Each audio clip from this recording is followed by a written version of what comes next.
waivers. I don't know who's using digital waivers or how they're using them, but we're going to kind of go through how we use ours and how, 'cause I know a lot of people just simply don't have them set up. Like you were saying, somebody had to, oh, now I got to change all my contracts. You know, it's like, there's no reason to use paper contracts. I don't know about you guys. I'm historically, I lost a couple of contracts a while back, and, you know, that I needed to see people's signatures on, and we just didn't have them. And I'm like, well, I have everybody else's. Where's this contract? But with RainMaker, it's on their account, you know, on their profile. Is that just me, or has anybody ever lost a contract before? Okay, all right, good. Making sure I'm not ridiculous. You know, people say, I never authorized you to charge my account. What are you talking about? You've been coming for 6 months. Of course you did. You're just mad now because you wanted to cancel, right? So, you know, that's with RainMaker, and it's the same thing with cancellations. We have a cancellation waiver that they sign, and it's right there on their account the way that they sign it, and it protects them too, right? So like they're not the only ones that can make a mistake. We make mistakes. We you know, forget to cancel. They come in and cancel, and we forget to move them to former member, and it makes it really easy if they say, hey, you know, y'all charged me and I canceled. Oh, great. Well, I can look it up and you know, see the date that they actually canceled, and are they due a refund or not, you know. Since we implemented that cancellation policy that they have to literally come in and sign the iPad, we've had zero issues with that. You know, people are mad. I have to come all the way in. I can't just cancel over the phone. You know, and the phrasing that we use is, well, we can't make any account changes over the phone. We do need to see a person in person. Of course, we explain it at the point of enrollment, but, you know, it stopped all issues with us. So, as far as your waiver, do you just use a standard waiver? I really like the idea yesterday or last week, because you helped me with that guy who was just put cameras in the school. Right. Yeah. We use our insurances waiver. So like, I think it was like the very first insurance company we ever had sent us this paper waiver and said, you need to use this. And we've used that ever since, and just kind of modified it as needed. It's pretty thorough, but we put that in as the waiver, because with RainMaker, you can edit, you can create any digital waiver you want. So not only do we place that in the membership area, so like when someone is signing up as a student, it says, okay, yes, I allow you to charge this card number. Yes, this is the date. And then we put in the waiver. Even if they've already signed it, they sign the waiver again when they're becoming a member. And then there's the cancellation policy that's right after that. So we're able to explain it. Because the membership, if you guys use the membership, the online, what is it called? Online sign up or online signing or something like that. If you use that, there's multiple areas and options that they can sign. And that's how we do that. It makes it really easy to say, here's our waiver. And then what we do is we're really careful to not be like, okay, sign here for the waiver. What we say, and I've trained my staff to say, is, now this is the waiver. Feel free to read through that and sign it when you're ready. And then we kind of like back off a little bit so that they don't feel pressured. So, and we do every once in a while, we get a mom that'll scroll through and read the whole thing. And as well, they should be able to read the whole thing. Mm-hmm. Then they sign, and then we sign at the end of it. But we also send the waiver via email automatically to people who are doing a trial. So like if someone signs up for a $20 2-week kickboxing trial, it automatically sends them a waiver. And then in a flow, it says, hey, you need to sign the waiver. And it has a link for them. They click on that link, and it automatically is attached to their account. So they don't have to put their name in or anything. They just sign with their mouse and hit submit. And then when they come in, our front desk person says, hi, I'm Julia. We have you on the schedule. You're Marie or whatever. We're going to get you fitted for gloves. And then she scrolls through and she looks, and looks like you signed the waiver, so you're good. And they don't even have to do anything before they come onto the floor. Or she says, oh, it looks like you didn't sign the waiver. And the person says, yeah, I clicked on it and nothing happened. Okay, no problem. Here you go. She pulls it up on the iPad. So everything is electronic. I think you hit one good thing is make sure you check with your insurance company. Because in my lifetime of having a school owner, I did get sued twice. Ooh. Waiver doesn't really make any difference. Yeah. So you want to make sure it's in the insurance words. So that's number one. Second, check with your state. for the right to cancel. When I was in Connecticut, we went under health club laws, and you had to have a certain font, it had to be a certain darkness. So whatever your state wants to have you do for the right to cancel. Yeah, and it is state by state. You get people in these Facebook groups that argue about, whether you can do this or whether you can do that, and they don't realize they're in Louisiana, somebody else in Washington State, and somebody else is in New York, and they're all arguing, and they're all correct, right? It's perception. But yeah, so were you sued for somebody getting injured? Yeah, I left the floor to get the phone one time, and kids were sparring, or it was actually adults sparring. One guy got kicked in the spleen and ruptured his spleen. Wow. I had rural insurance. They took really good care of me, but the big thing was he signed a waiver, but I was still negligent because it's up to me to make sure the class was safe. When I jumped off the floor to get the phone, no one was monitoring the class. So even though he signed the waiver, he has to have someone monitoring the class. We should have a discussion in the RainMaker group of like who's been sued and why. You know what I mean? And how and what the outcome was, if people would share, because, man, that would be such good information. I've only ever been sued by a landlord. I got sued. What happened, Curtis? We won, but it was a lengthy process. The woman did her deposition, and when they were done, the attorney said that she was inconsistent on 7 of her 9 points of the complaint. And I said, well, what does inconsistent mean? He goes, that means she freaking lied.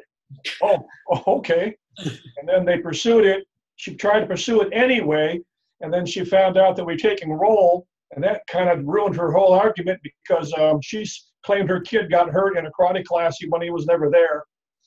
And then she immediately withdrew him because he was hurt so bad, but she continued for another 3 months.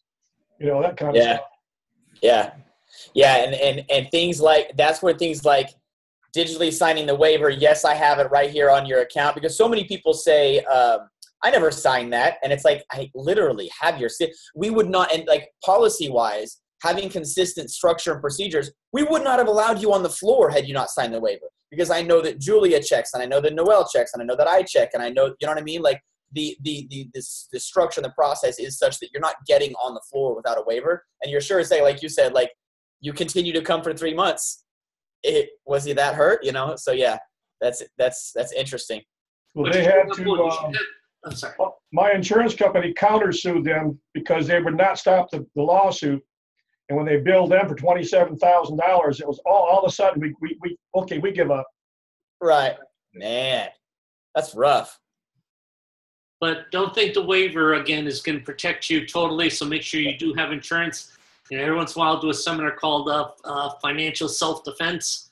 And backing up that with insurance policy is really, really important.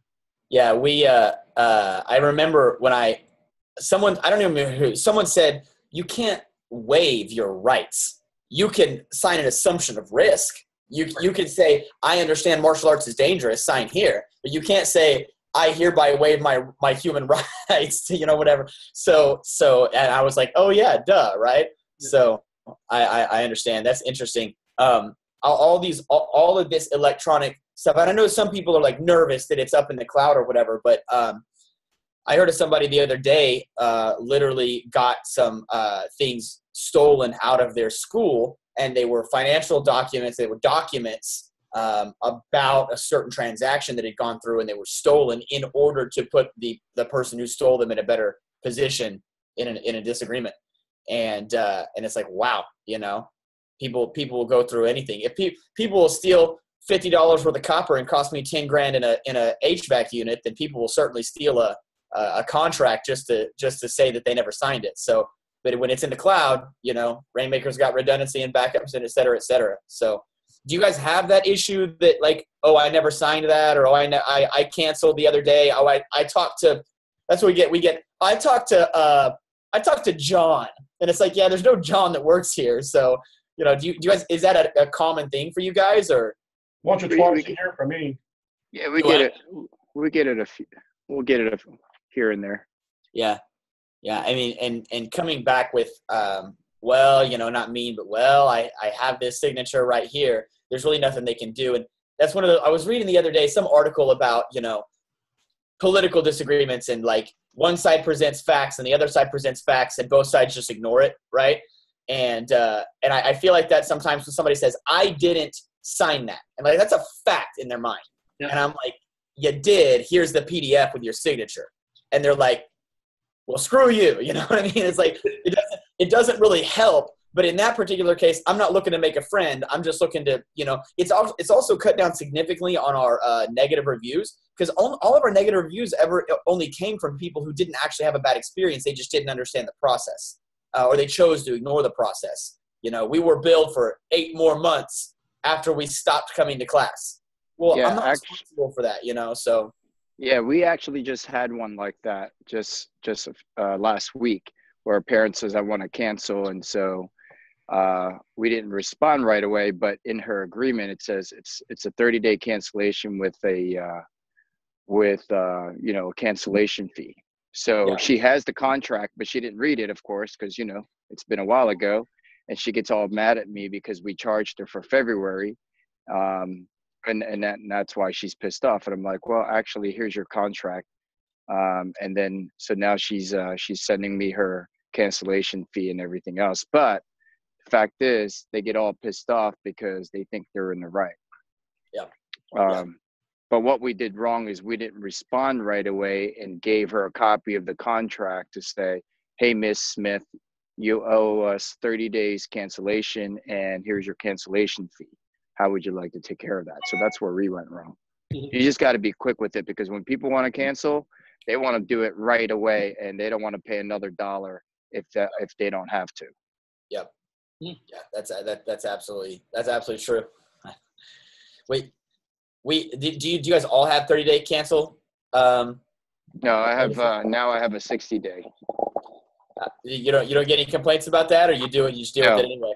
No, because we do, but we tell them up front it's a 60-day. Everything after the 6 months is a 60-day cancellation. So that becomes a new contract, is everything is 60 days notice. What reasoning do you give on the 60 days? Like, what do you tell them? I just tell them, hey, we want to know why you're canceling, and if there's a reason that we could work with your child or whoever it is that's canceling, we'd like to give us a few 2 months notice so we can work with them. That's it. And that makes sense after they've already been there for 6 months. So, I don't know that would I don't know that would make a lot of sense in their minds if you were like just month to month with a 60-day cancellation. Like after a term, then 60-day cancellation, that makes a lot of sense. Yeah. When I joined Orange Theory, they had a really cool billing. I really liked it because it was $89 a month if you went twice a week. If you went more than 8 times per month, you got charged $15. I don't think I've ever paid less than $150, because people say, how much is it? I go, it's only $89. They go, but I paid $150. And they just have you pay your first and last up front. So when you cancel, you just cancel because you've already paid the last. Yeah. And so Orange Theory is one. There's another one that I can't think of the name of that is trying to utilize what essentially martial arts industry has been using for decades in terms of how those memberships work. Instead of, you're locked into a contract for the next 5 years and you have to send a certified, parchment to New York. It's like, it makes it, they get more money and they get happier people with different levels of membership. But isn't there an option at Orange Theory that you can come like unlimited for 160 or something like that? Maybe this was a few years back. Oh, okay. They just charged you. I think because the membership I did, it was for twice a week, unless I opted to go more, and then I paid for a class. I think they did have an unlimited membership, but I don't think I would ever use it that much. But I got some hooked on it a couple of years ago. I was going almost every single day. How did they do the billing? Did they do it right there in front, like right there at point of sale, or they bill you at the end of the month, or how did they do that? It bills you at the end of the month. It just calculates. So you have your $89 charge, and then you'll see $15, $15, $15, $15. Yeah. See, when you and I were hanging out in Dallas, and you said, oh, they've got or Fort Worth, and you said, oh, they've got a $15 like account hold, Yep. right? We gave that a shot, and it worked. It was really easy to keep people on when they wanted to do an account hold. But what we found was really what they wanted was to cancel and not have to emotionally say that. Oh, I'll be back. And we've actually stopped doing account holds, and we say, hey, look, you want to cancel. No big deal. Because our cancellation is so easy. But you got to say it. Tell me you want to cancel. Otherwise, yes, you're going to keep getting billed. Oh, you're going on vacation? No problem. You don't have to come to class. Well, are we going to get billed? Yes, right? So because what we found was we consider doing an account hold only for X amount of months. Like you can only do it for 3 months. But we've done that in the past, and then on that 4th month, when it comes back, nobody pays attention to $10 or $15 a month.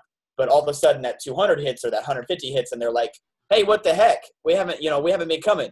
Right. And it's one more thing where you have to say, "Yeah, well, we talked about it." So we've actually stopped. We only have 2 more people on account hold, and just didn't work for us. Right. I have a somewhat of a solution to that. What I do now is, your membership is twice a week because that's what most people do. So it's 8 karate classes a month. So we put it up front and we say, hey, if you guys are going on vacation, you get sick, anybody gets sick, you guys go on vacations, all of that stuff you can make up. You can make up for when you make it up, before, during, or after. So we don't get as many, hey, we're here for the summertime and all that stuff. So it's very minimal now. The people who are kind of putting things on hold is because they are actually going to be on medical for medical reasons, which is really doable, but not because, oh my God, we're going on vacation. So we've stopped that because we're saying to them, hey, you could always make it up. These classes, they don't cancel. Right. Yeah. Make up before, make up out. And you can do that and that's why I'm not a fan of unlimited attendance for kids, because then you don't have the power to use that leverage and say, oh, well, no problem, you can make it up, Well, actually, we did that too. We say, hey, if you are on the unlimited and you miss 1 month, you could only make up 8, not like an unlimited amount for the month. Right. See what I'm saying? That does make sense. So what we found is that it doesn't, like, it sounds good at the point of enrollment, unlimited. But no mom wants to bring her kid unlimited anyway. Like our fastest growing class right now is 4 through 6 year olds 1 time a week. Because they're 5-year-olds anyway. It's not like they're really learning. They're there to have fun, and they learn a little bit, right? But really it's social interaction and following directions and learning how to line up without biting each other. You know what I mean? And so like we filled up, we have 15 kids in our Saturday morning. We just opened a Friday afternoon. So that's like, nobody cares, at least so far, nobody has been interested in unlimited because they're like, I'm not bringing my kid 5 days a week, 6 days a week. William, do you ever do like punch cards? And so instead of doing 1 class a week, they buy 12 classes and then they can use them over this length of time? You know how like in old like 80s and 90s movies, like the vampire would be like coming in the house and someone would put a cross in front of it and he'd be like, right? That's what I feel like when somebody shows me a punch card. I'm like I'm gonna burst into flames.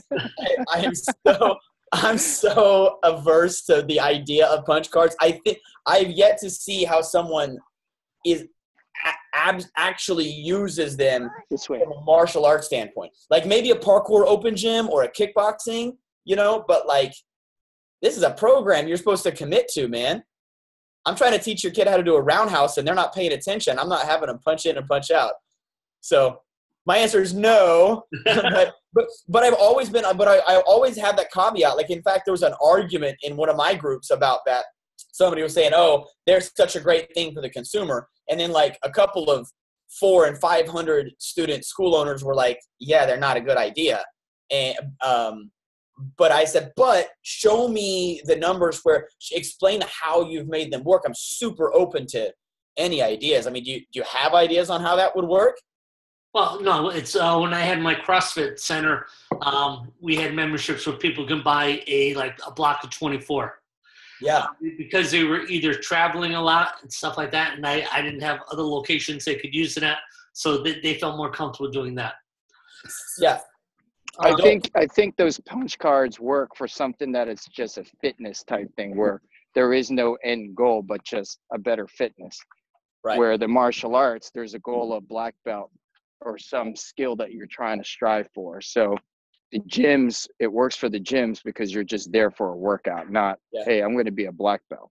Yeah, like I'm working my curriculum. If we're on martial arts, week 3, rotation 2, A day is like double roundhouse for blue belts. It's like, how am I supposed?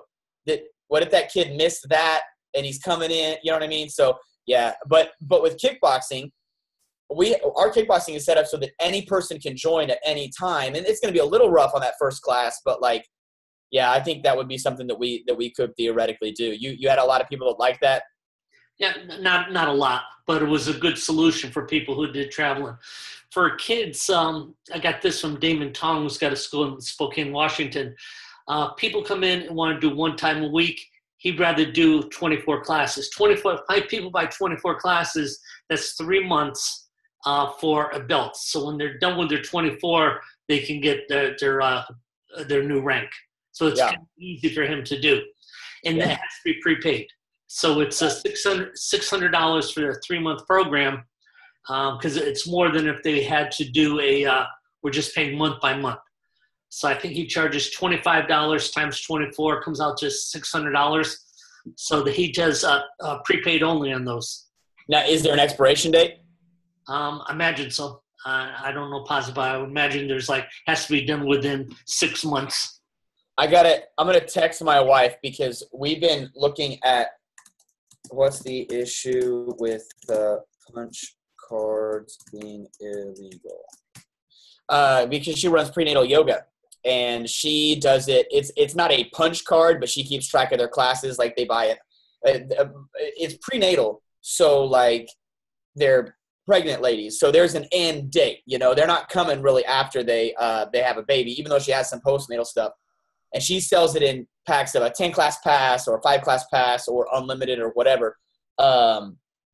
She says, I don't know. I've never heard that. We had like a 3-hour conversation about this. There's an issue with them being against the law or something.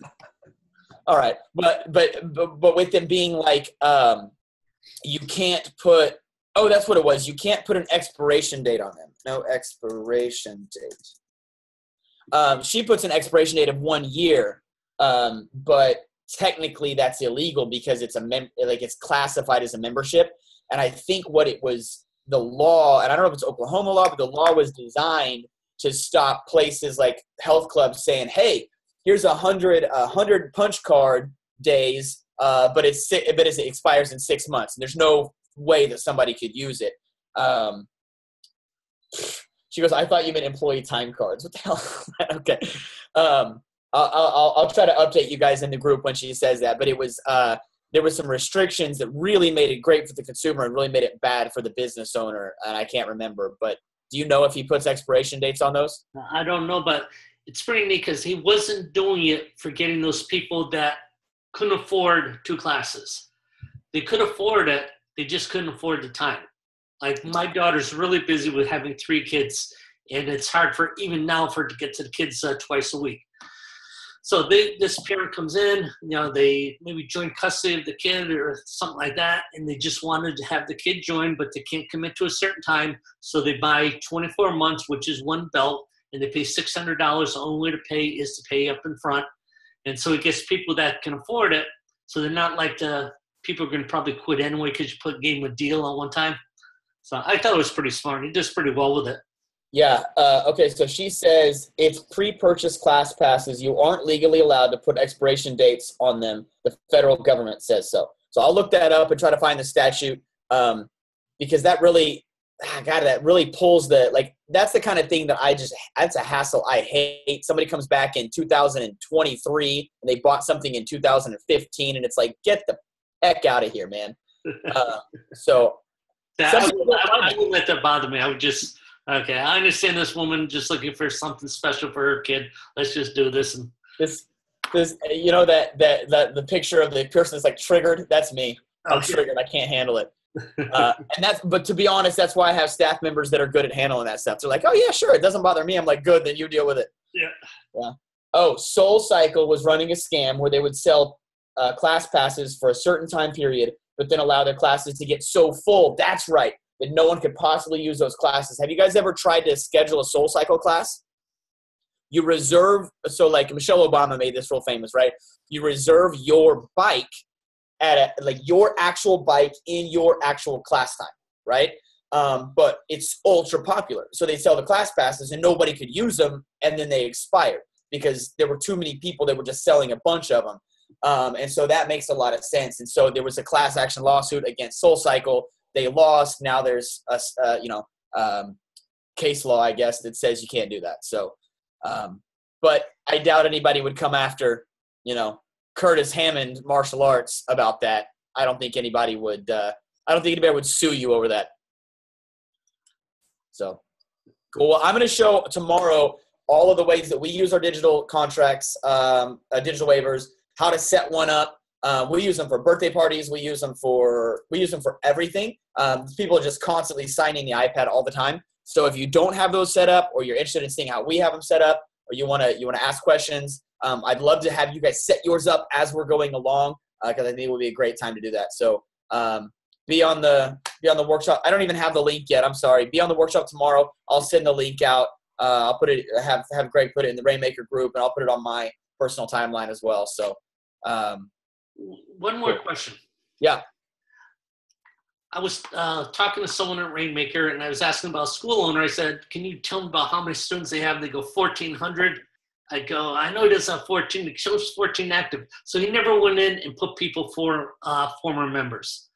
So to me, I'd like to have solid numbers in front of me. How often do you go through and purge, and just if someone says they quit, or do you have any parameters? So our policy is, as they are signing the iPad, we are moving them to former member. Like when they're coming in to cancel it. Right.